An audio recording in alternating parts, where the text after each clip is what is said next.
하나님의 말씀은 누가복음 18장 1절부터 8절까지 말씀입니다. 한 절씩 교독하겠습니다. 제가 1절을 먼저 봉독합니다.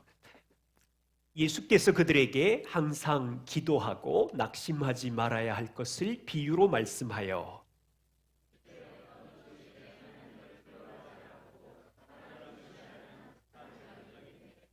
그 도시에 한 과부가 있어 자주 그에게 가서 내 원수에 대한 나의 원한을 풀어주소서 하되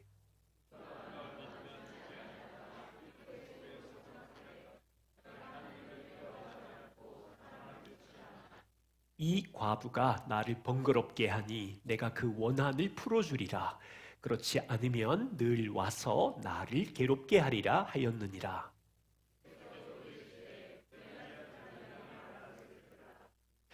하물며 하나님께서 그 밤낮 부르짖는 택한 자들의 원한을 풀어주지 아니하시겠느냐? 그들에게 오래 참으시겠느냐? 내가 너희에게 이르노니 속히 그 원한을 풀어주시리라. 그러나 인자가 올 때에 세상에서 믿음을 보겠느냐 하시니라. 아멘. 함께 같이 기도하고 말씀을 듣겠습니다. 하늘에 계신 아버지, 땅에서 주의 자녀들이 골방이든 은밀한 중에 기도하는 모든 것을 하늘의 아버지께서 귀 기울여 주시니 감사합니다. 그래서 우리는 기도합니다. 인생의 낙심과 절망 속에서도 기도합니다. 이 과부의 고통과 하소연에 하나님께서 어떻게 응답하시는지 말씀을 함께 나눌 때 주님 우리를 가르쳐 주십시오. 그리고 우리의 은밀한 골방의 기도가 이 땅을 살아가는 날 동안 계속되게 하여 주옵소서. 예수님 이름으로 기도드립니다. 아멘. 저는 가난한 시골에서 어머님의 기도를 보고 그 어린 시절, 청년, 중고등학교 시절을 보냈습니다. 어머니는 노동하느라고 지쳤을 텐데도 새벽 기도를 제 기억으로 빠진 적이 없으실 만큼 열심히셨어요. 노동하느라 힘드셨을 텐데도 금요일 심야 기도를 누구보다 소중하게 여기셨어요. 인생이 꼬이고 고통스러운 시즌이 되면 40일 아침 금식을 자주 하셨어요. 아버지가 여러 번 사고를 치고 교통사고로 온몸이 부서져서 인생이 동서남북 막막할 때 아이들의 대학 학자금을 마련하지 못해서 어려운 일이 있을 때 어머님은 기도원으로 달려갔어요.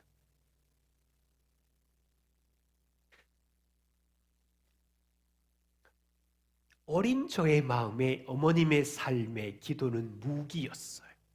그리고 우리 교회, 우리 가정을 세우는 굉장히 중요한 습관이었던 것 같아요. 그런데 어머님의 그런 끈질긴 기도에도 어린 저의 마음에 하나님은 응답하시지 않는 것도 있구나 자주 생각했어요. 정말 하나님은 어떤 기도는 들으시고 어떤 기도는 밀쳐내시는가 의심이 밀려오기도 했어요. 오늘 과부와 불의한 재판관 이야기는 바로 응답되지 않는 기도가 성도의 삶에 있어도 기도의 선생님이신 예수님께서 말씀하시기를 괜찮아. 하나님은 다 듣고 계셔.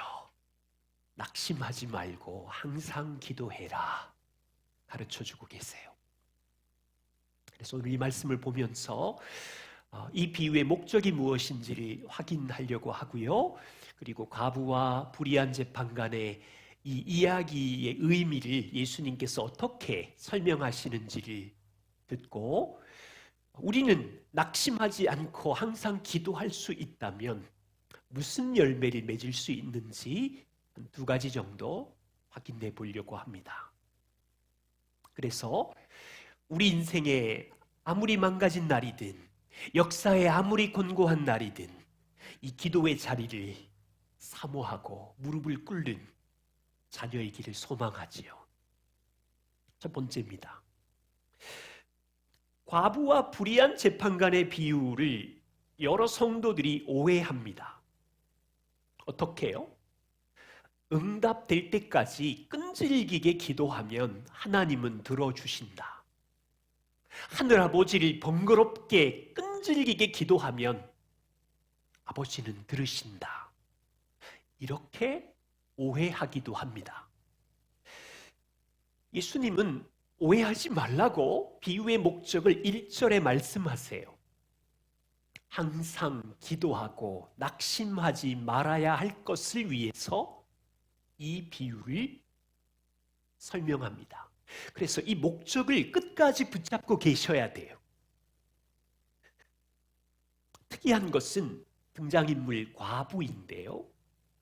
과부는 남편이 없는 사람이잖아요. 자신을 맡기고 의지할 울타리가 없는 여자, 든든한 보호자가 없는 사람이지요. 다시 말하면 땅에서는 피해를 입기 쉬운 여인, 힘 있는 사람에게 희생을 당할 수도 있고 억울함을 당하기 쉬운 사람이라는 거예요. 이것은 누구를 말하냐면 성도의 존재가 과부의 처지처럼 비슷하다.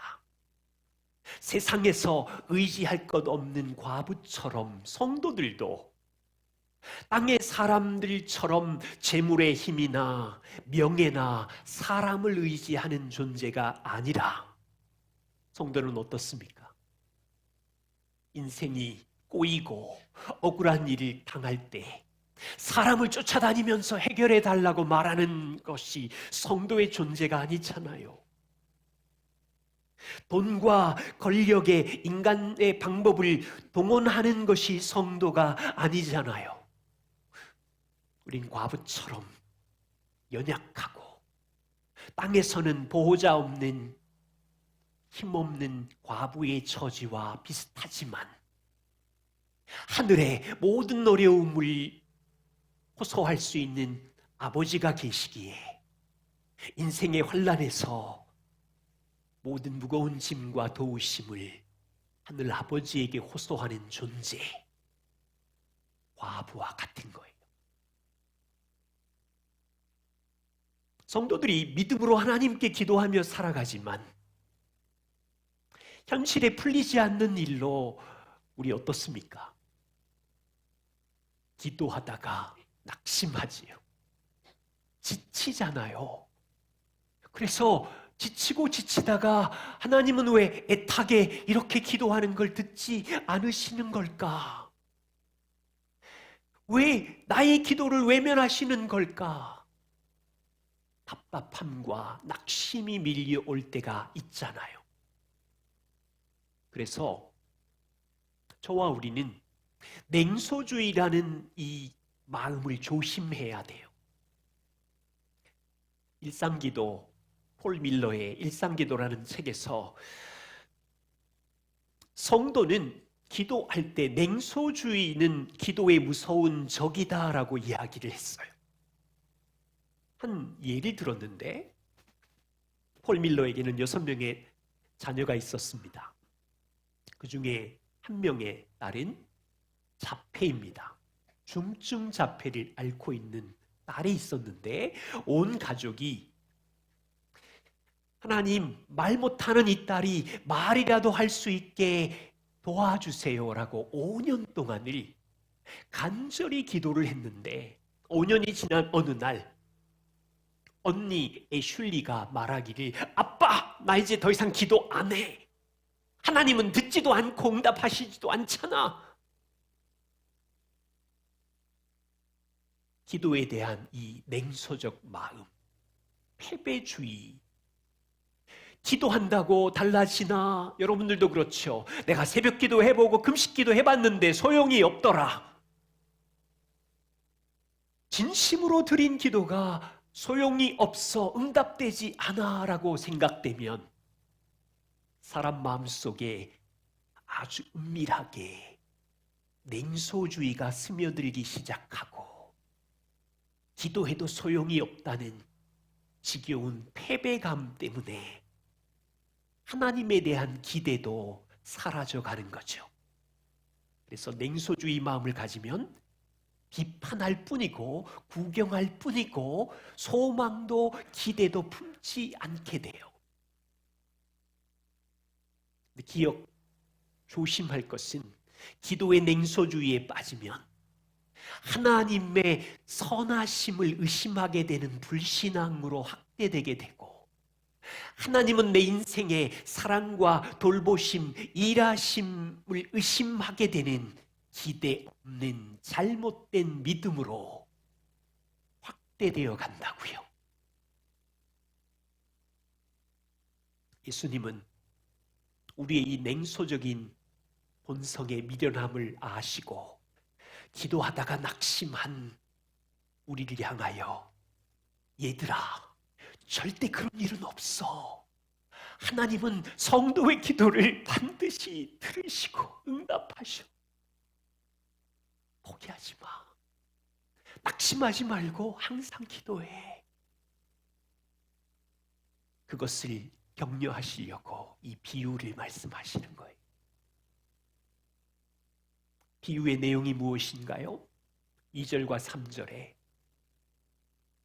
어떤 도시에 하나님을 두려워하지 않고 사람을 무시하는 재판관이 있는데, 그 도시에 정말 힘이 연약한 한 과부가 있어. 그 과부에게 억울한 일이 있어가지고 재판관에게 찾아와서 자주 내 원한을 풀어주소서 호소하고 있단다. 예수님은 이 재판관은 불의하다고 하시면서 두 가지 특징을 이야기해요. 첫 번째 특징은 저 재판관은 하나님을 두려워하지 않아. 두 번째 특징은 자기가 다스리는 백성을 무시해. 여러분, 우리는 나라와 정부 권세자들을 위해 기도할 때 두 가지를 기도하죠. 하나님을 두려워하는 권세자가 되게 해주시고 백성을 긍휼히 여기고 사랑하게 해주세요. 그런데 예수님이 예를 든 이 재판관은 반대예요. 불의한 재판관.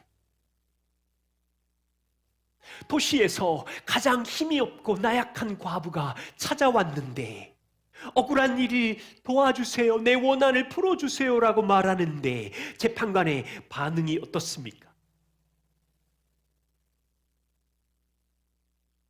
백성 중에 돈이 있고 힘 있는 자의 호소도 아니고 초라하고 나약한 과부가 찾아왔으니 하나님도 두려워하지 않지, 사람도 대놓고 무시하지, 나약한 과부가 찾아왔으니 기뚱으로 듣지도 않고 미루다가 어느 날 생각해 보는 거예요. 4절과 5절. 속으로 생각하되 자기도 알아. 내가 하나님을 두려워하지도 않고 사람도 무시하는 사람이지만 이 과부가 나를 자꾸만 찾아와서 번거롭게 하니 내가 이 여인의 원한을 풀어주리라. 그렇지 아니하면 자꾸만 찾아와서 나를 괴롭힐 것이니까 괴롭히는 거 나 귀찮아. 그냥 들어줘 버리자.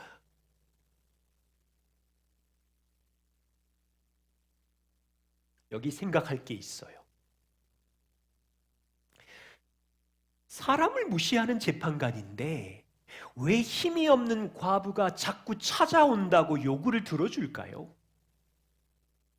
그냥 감옥에 던져버리지. 그 이유는 과부의 요구가 너무나도 정당한 요구이기 때문에 그래요. 도시 사람들도 다 아는 정당한 요구, 안 들어주면 안 되는 억울한 호소였기 때문에 자신이 사람을 무시하는 재판관임에도 불구하고 이거 안 들어주면 여론과 백성들이 난리가 나면 어떡하나 편하지 않잖아요. 예를 들어 10살 아들이 아빠에게 호소한다고 생각해 보세요. 아빠, 위인 전집 사주시면 안 돼요? 근데 아빠는 돈이 없어. 근데 아들의 요구가 너무 정당하잖아요. 나 위인 전 사람들 배우고 싶으니 사주세요. 근데 어떤 10살 아들이 찾아오더니 아빠, 나 성적 올리고 싶은데 내가 찾은 책 이건데 사람을 속여서 성공하는 기술책, 컨닝 기술책 이거 사주면 안 돼요? 사줘야 돼요? 말아야 돼요? 정당한 요구가 아니잖아요. 그때는 NO!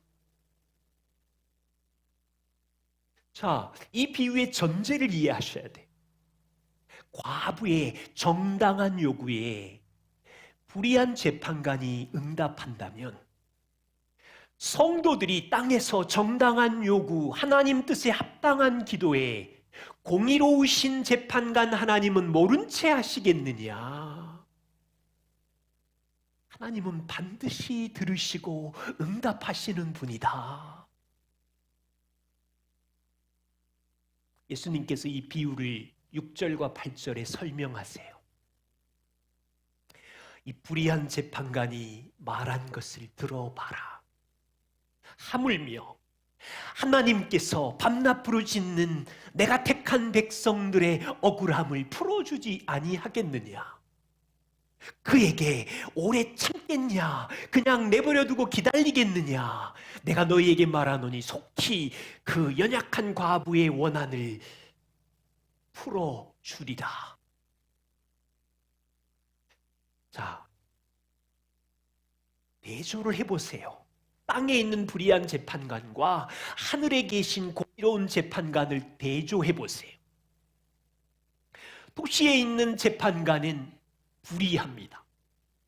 하나님도 두렵지 않고 사람도 무시하고 하늘의 재판관은 의롭고 공의롭습니다. 땅에 있는 불의한 재판관은 과부가 자꾸 찾아오니까 여러분 하나님을 두려워하는 재판관이라면 이 연약한 과부를 하나님의 형상으로 여기고 사랑하고 귀를 기울여야 되잖아요. 그런 마음 1도 없어요. 과부가 찾아오니까 길을 막고 무시합니다. 듣기 싫다는 거예요.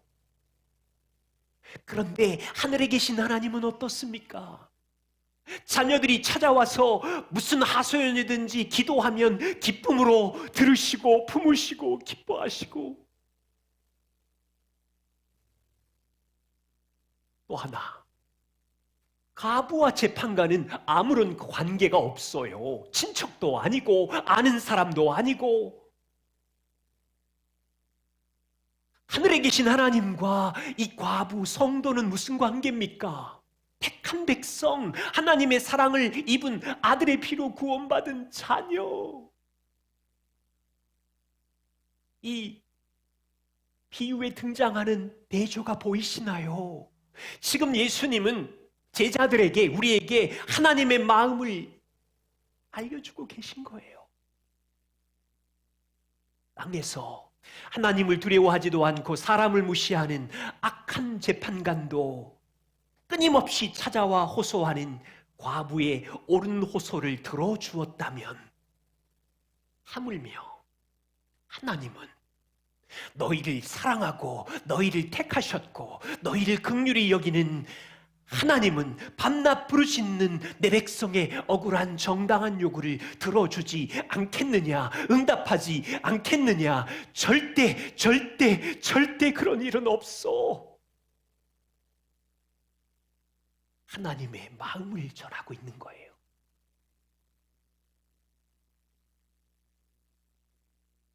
예수님 말씀 안에는 성도들의 기도를 하나님이 들을 수밖에 없는 두 가지 명확한 이유가 제시되었어요. 하나는 불의한 재판관과 대조적으로 하나님은 의로우시고 공의로우신 재판관으로서 인생과 역사를 다스리는 심판자라는 거예요.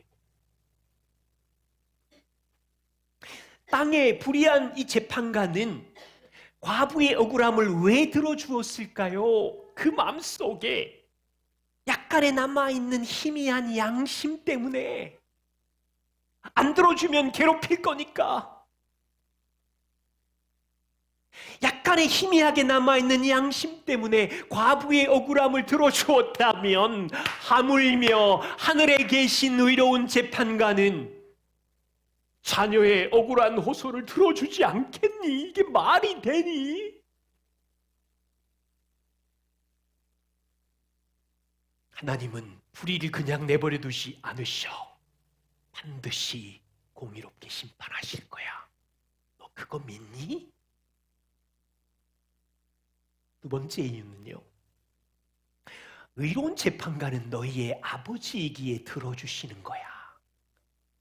하나님은 세상을 공의로 다스릴 뿐 아니라 아들의 피로 구원한 너희의 아버지이시기 때문에 자녀의 억울함과 부르짖음의 호소를 불의한 재판관처럼 기쁨으로 듣는 분이 아니라 섬세하게 모든 마음의 동기까지, 기도 안에 담겨있는 모든 뉘앙스까지도 들으시는 분이야. 자, 과부와 재판관의 이 비유는 끈질기게 기도하면 하나님은 반드시 응답하신다라는 주제가 아닙니다. 핵심 주제는 너희가 기도할 때 두 가지 믿음이 필요해. 너희의 기도를 들으시는 분은 의롭고 공의로운 심판자, 통치자이심을 믿고 기도해라. 억울한 일이 있어도. 또 하나는 때로는 너희 기도가 그럼에도 응답되지 않을지라도 답답하고 고통스럽겠지만 너희 기도를 들으시는 분은 긍휼과 자비의 아버지로 자녀의 신음소리를 들으시는 분이기에 낙심하지 말고 항상 기도해라. 그런데 이 믿음이 쉽지가 않아요. 왜냐하면 땅에 사는 현실이 진짜 답답하거든요.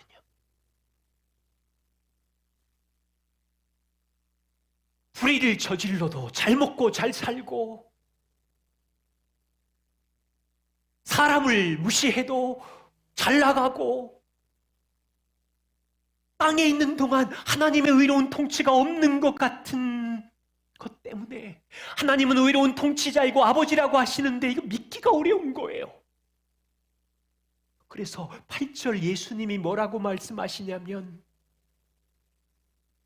인자가 올 때에 세상에 이 믿음을 지키고 기도하는 자들이 있겠느냐?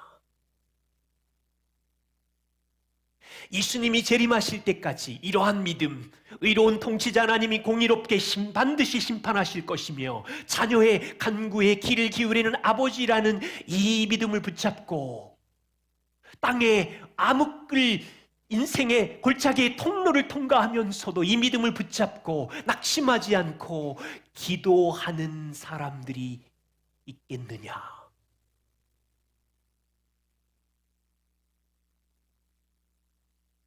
두 가지 질문이 남아요. 여러분에게 묻습니다. 첫 번째는, 여러분 삶에 나의 기도한 뜻대로 되지 않고 응답되지 않는 상황에도 하나님이 이 모든 것을 알고 계시고 다 듣고 계시는 아버지라는 말씀을 믿습니까? 두 번째 질문, 이웃과 역사와 친구와 인생에 꼬이고 꼬인 이 악이 횡행하는, 여러분 세상은 악이 횡행할 수밖에 없어요. 나도 악이잖아요. 본성이. 그럼에도 불구하고 공의로운 통치자가 인생을 다스리시고 역사를 운행하시는 심판자이심을 믿습니까?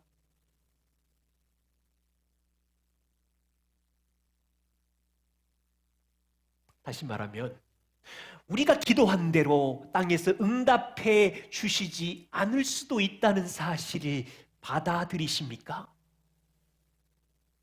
나의 기도는 정당한 요구임에도 불구하고 하나님은 안 들어주실 수도 있구나 생각해 본 적 있으세요?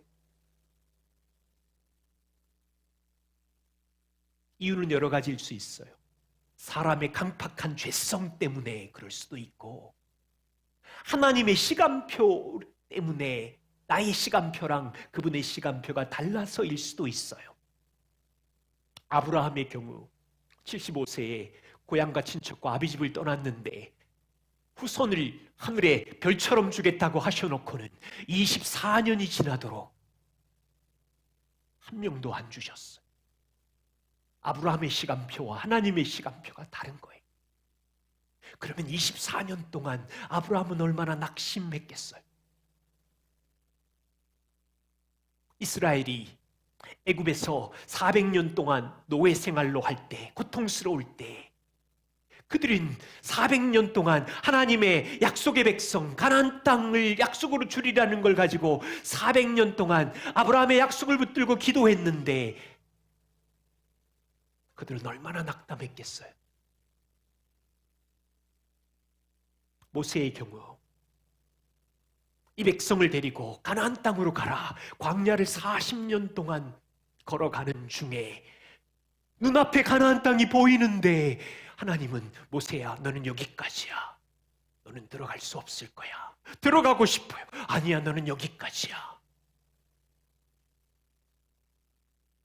바울의 경우 하나님, 내 몸에 가시를 제거해 주세요. 설교하다가 쓰러지고 아파하고 얼마나 창피해요. 저를 좀 고쳐주세요. 이 가시를 제거해 주세요. 3번이나 간절히 작정 기도를 했는데 하나님의 말씀, 바울아, 내 은혜가 내게 족하도다. 예수님 겟세마네 동산에서 주님, 당신과 끊어지는 건 너무 무서워요. 이 잔을 내게서 떠나가게 해주시면 안 돼요. 아들이 하나님 아버지 앞에 호소했는데 하나님 아버지는 너가 온 백성들의 저주와 형벌을 지고 그들을 대신해서 죽어야 돼. 짐 멜리엇, 아우카부족을 위해서 하나님의 사랑을 전하겠다고 수년을 헌신하고 준비했는데 들어가지도 못하고 창에 찔려 죽는 너는 거기까지야. 여러분, 인생 살면 우리가 이해되지 않는, 응답되지 않는 기도들이 있어요. 그런데 응답되지 않은 게 아니라 아직 공의로운 심판이 마무리되지 않는 것뿐이에요. 하나님은 반드시 공의로운 심판을 하세요. 계시록 5장 8절, 땅에서 하는 성도들의 모든 기도가 금쟁반에 담겨 하늘 보좌로 올라갈 때 하나님은 다 들으시고 하시는 거죠. 계시록 6장 9절 10절, 땅에서 믿음을 지켰던 성도들이 아마 로마 제국의 폭력 앞에 핍박을 당하고 순교한 친구들일 수도 있고, 집을 잃어버린, 믿음 지키다가 집을 잃어버린 성도일 수도 있고, 이들이 주님 보좌 앞에서 거룩하신 대주제여, 땅에 거하는 자들을 심판하여 우리 피를 갚아주지 아니하시겠습니까? 언제까지 공의를 지키실 것입니까? 기도하고 있어요. 성경은요, 땅에서 보류된 기도들, 응답되지 않는 기도들 언제 결정이 나나요? 마지막 날 주님이 재림하실 때, 공의로운 왕이 심판하실 때 반드시 응답된다고 성경 곳곳에 등장하고 있어요. 그때는 이 땅에서는 권력과 힘과 물질을 누리며 속이며 살았던 악인들이 공의로운 하나님 앞에 일도 어김없이 심판을 받고 지옥으로 던져진대. 성도들의 모든 기도, 응답이 보류된 기도들이 천하 만민 앞에 하나님은 들으시고 하시고 그분의 자녀들은 영광과 존귀에 간을 씌워주신대요. 예수님은 18장에 아버지는 너희의 기도를 들으시고 속히 원한을 풀어주실 거야. 그러나 인자가 올 때 세상에서 이 믿음을 가진 자를 보겠느냐? 우리가 배우는 것은 무엇입니까?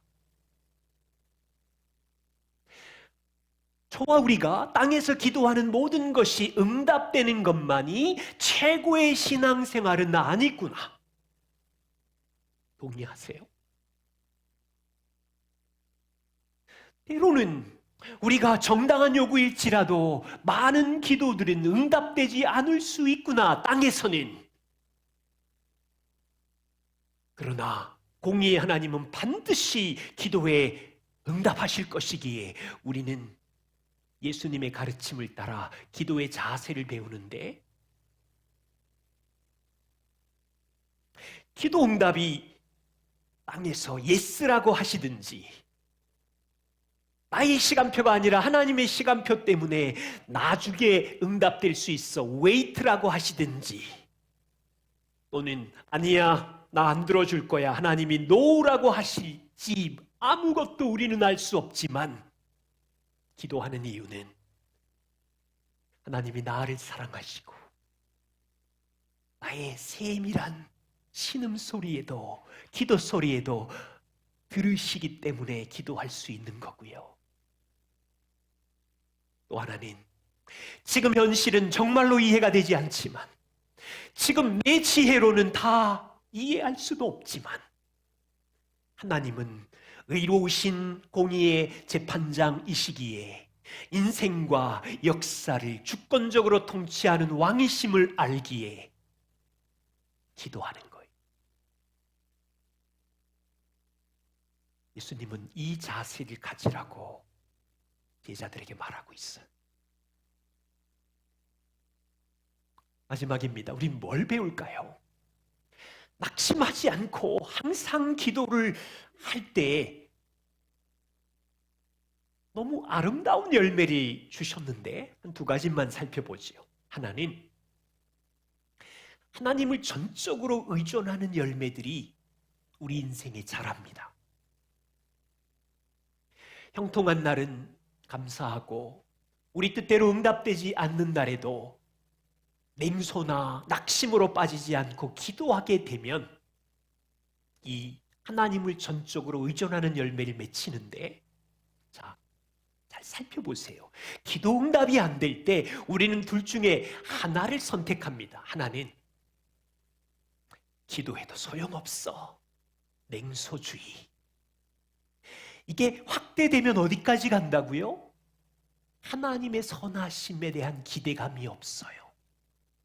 하나님의 일하심과 돌보심을 무시해 가요. 두 번째, 정당한 요구인데도 응답이 더디거나 말씀이 없으실 때 항상 기도하게 될 수 있는 이유는 두 가지예요. 그분이 인생의 통치자이시지, 공의로 통치하시지, 그분은 아버지이시지, 이것을 알기 때문에 응답이 없음에도 불구하고 무릎으로 기도할 때 우리는 주님, 저는 무력한 자입니다. 아버지만을 의지하겠습니다. 자녀가 내 힘으로 안 될지라도, 재정과 건강이 내 힘으로 안 될지라도, 사람의 변화가 내 힘으로 안 될지라도, 자 보세요. 모든 게 다 망가졌는데 하나님을 의지해. 최고의 믿음, 그 순간이. 뭐가 이렇게 선물이 많아서 하나님을 의지하는 건 선물 때문일 수도 있는데 지금 아무것도 안 풀리고 답답하고 고통스러워 죽겠는데 오직 하나님이 답이라고 하면서 그분을 의존할 때 하나님을 얻는 거예요.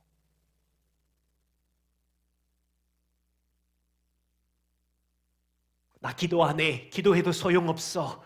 나 하나님께 실망했어. 낙심했어. 그렇게 기도를 멈추게 될 때, 전능하신 주님의 붙잡고 있던 의지하는 손을 놓게 될 때, 그 사람은 혼자 사는 것이고 주권자를 무시하는 것이고 하나님 의존 없이 이 무서운 인생의 터널을 혼자 지나가는 거예요.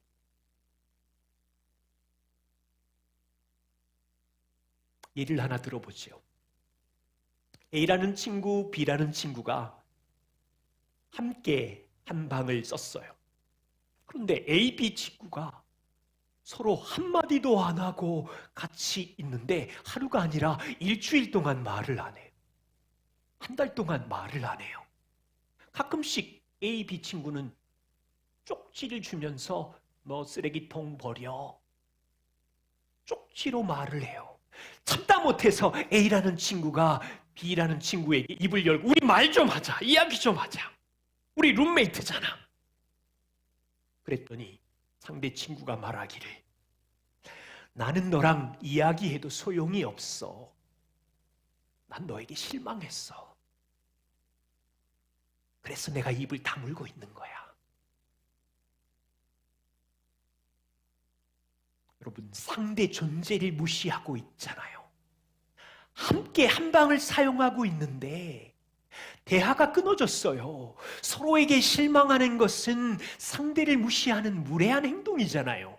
한 방을 사용한다면 얼굴을 맞대고 대화하는 것이 관계의 중요한 기본인데 이 무례한 행동을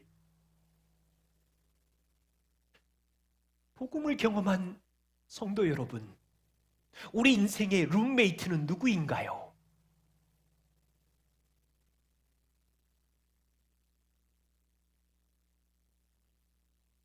우리 인생에 여러분의 믿음은 인생이라는 방을 걷는 동안 하나님 아버지가 함께 하신다는 것을 믿잖아요.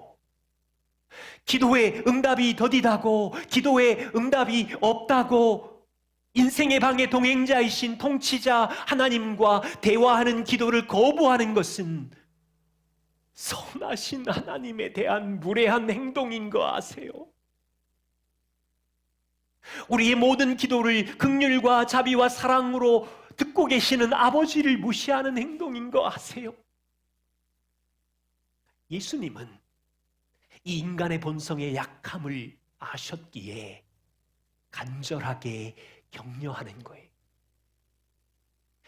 기도의 응답이 더딜지라도 절망적일 때도 하나님을 전적으로 의지해라. 너의 아버지는 전능자이고 통치자이시다. 인생에 너의 힘으로 할 수 없는 모든 일들이 있는 거 안다. 낙심하지 말고 아버지께 맡기고 나를 의존해라. 두 번째 열매는 평안입니다. 우리의 기도가 응답되지 않지만 우리가 낙심하지 않고 계속해서 기도의 자리를 붙들고 있을 때 평안이 선물로 밀려옵니다. 바울의 경우를 들어보세요. 빌립보 4장 6절과 7절. 아무것도 염려하지 말고 오직 모든 일에 기도와 간구로 너희 구할 것을 하나님께 감사함으로 아뢰라. 그리하면 기도의 자리 안에 계시는 하나님께서 모든 지각에 뛰어난 평강으로 너와 같이 할 때 너는 그 하나님의 평강을 마음과 생각에 지킬지니라.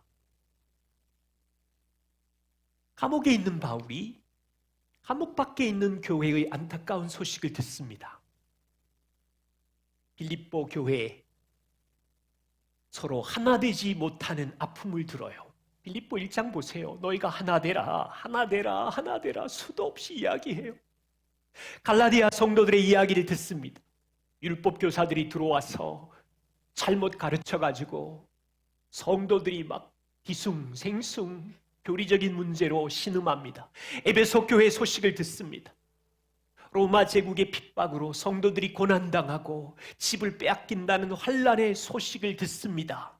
바울은 안절부절 감옥 안에 있는 동안 수많은 교회의 염려뭉치를 들고 하나님 앞에 모든 간구를 기도로 바꾸고 주님의 보좌 앞에 나아갑니다. 염려와 낙심이 밀려오지만 보좌 앞에 나아갑니다. 기도 안에 바울은 무엇을 경험하나요? 교회의 머리이시고 통치자이신 주님을 만나요.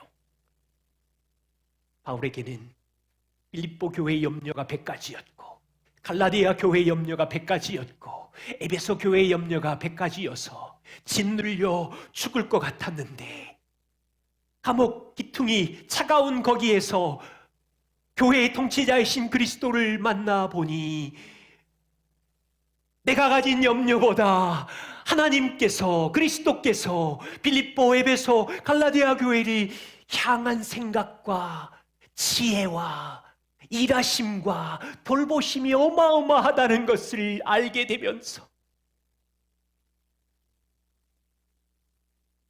바울을 위로하시는 거예요. 바울은 그 하나님의 전능하신 돌봄과 일하심을 마음에 품고 다시 또 기도의 자리에 가고 하니까 아무것도 염려하지 않고 기도를 이어갈 수 있었던 거죠. 여러분은 몇 가지 기도의 보따리를 가지고 있습니까? 저의 경우는 요즘 우리 두 아들 때문에 한 5가지 기도 제목이 자녀들 가정 안에 있어요. 그리고 최근 한 100일 정도는 나라에 대한 기도를 한 15가지 정도의 기도 보따리를 가지고 신음하면서 서너 달을 지금 보내고 있어요. 그런데 대부분 기도는 성도들의 고통, 아픔, 죄와의 사투, 인생의 막막함, 한 100가지는 다 그거예요. 다 내 힘으로 할 수 없는 기도의 보따리 가지고 주님 앞에 무릎을 꿇으면 처음에는 답답하고 염려가 밀려오고 고통스러운데 종의 기도를 들으시는 주님은 더 많은 생각을 가지고 성도들의 인생에 이 나라와 역사의 기퉁이에 일하고 있다는 확신이 밀려오면 불안도 두려움도 조금씩 밀려가고 평안을 선물로 주시는 거예요. 근데 또 이 정보 저 정보 보다 보면 또 두려움과 의심이 밀려와서 그거 밀려오기 전에 다시 무릎을 꿇고 주님의 평안을 붙들고 하루 길을 걷고. 여러분은 어떻습니까? 여러분 안에 얼마나 큰 기도의 보따리를 품고 지난주를 사셨습니까? 어깨의 짐이 얼마나 무겁습니까? 응답되지 않는 기도로 낙심 중이십니까? 기도하다가 냉소에 빠져서 지쳤습니까? 기도의 제목이 대체 몇 가지인가요? 자녀의 염려가 50가지, 사업이 50가지, 가족과 지체들에 대한 나라의 염려 등등 합쳐서 155가지인가요?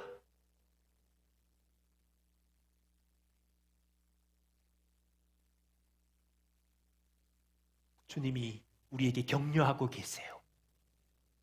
불의한 재판관도 과부의 소원을 들어주었다면 하물며 너희일까 보냐. 너희를 사랑하사 아들까지 주신 하나님 아버지는 너희의 기도를 들으신다. 내게로 와라. 내게로 오면 평안을 선물로 주마. 기도하겠습니다.